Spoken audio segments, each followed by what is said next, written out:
Rush Dilawar Khan, तव्हां मूं मिस्किन ते वॾो थोरो करे छॾियो आहे। मां सच थो चवां, तव्हां जेकॾहिं हुकुम कंदव न त ही सिकू बाह जे मच में घिरण जे लाइ बि कोन किबाईंदो। वक़्तु अचे न त तव्हां मूंखे आज़माए ॾिसिजो। ज़रूरु सिकू, तोखे हाणे ज़रूरु आज़माइबो। पोइ मूं मिस्किन खे इजाज़त आहे। हल सिकू, मां तोखे गेट ताईं छॾे थो अचां, वरी वापसी में मां दर बंदि करे ईंदुसि।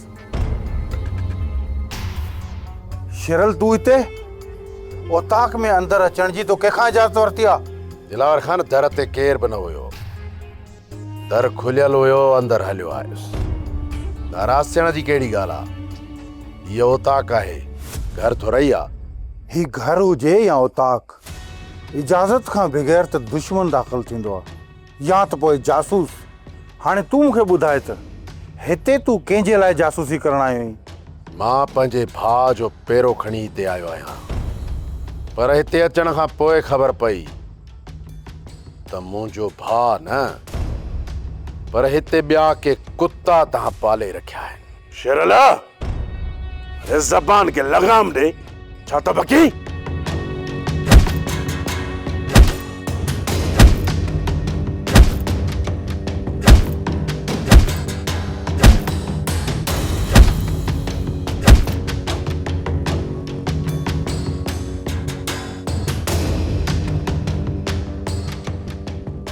दिलावर खान इते बीह रह।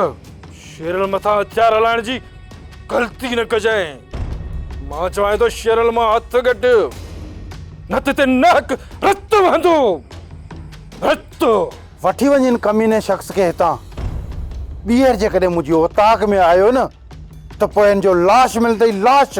वठी वञ हितां। शेरल,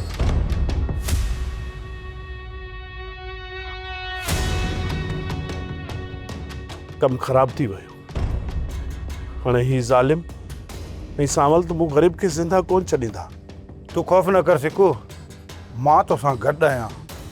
सावल वारनि जेकॾहिं तोसां नाइंसाफ़ी कई न त मुंहिंजा हीअ हथियार उन्हनि मथे सिधा हूंदा।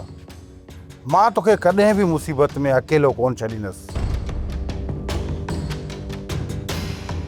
सब्सक्राइब कयो असांजो official YouTube channel Sindh TV HD drama ऐं वधीक अपडेट लाइ बेल आइकन खे क्लिक करियो।